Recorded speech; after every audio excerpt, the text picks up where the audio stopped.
வணக்கம் நேர்களே. இந்த பதிவு எதற்காக நான் பருத்தி தற்போது பூ பூத்துள்ளது. இதோட வளர்ச்சிக்காக தான் இந்த பதிவு. ஆரம்பத்தில் நான் விதை குரோ பேக்கில் போடுவதிலிருந்து நான் பதிவு செய்து உள்ளேன். இப்போது பருத்தியின் பூக்கள் சிறியதாக வைத்துள்ளது.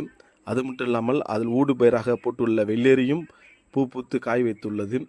இந்த வளர்ச்சி நன்றாக உள்ளது என்பதற்காக தான். இது புஞ்ச நிலம் உள்ளவர்கள் அதிகமாக இது போன்ற நீங்கள் சாகுபடி முறையை பின்பற்றலாம். குரோபேக் மெத்தடில் அதில் ஊடு பயிராக கத்திரி, வெள்ளேரி, தக்காளி, வெண்டை போன்ற பயிர்களை சாகுபடி செய்யலாம் என்பதற்காக தான் இந்த பதிவு. இது மக்கி போனாலும் நீங்கள் மாற்று சாக்கை நாம் எப்படி செட் பண்ணுவது என்பதையும் அடுத்த பதிவில் நான் போடுகின்றேன்.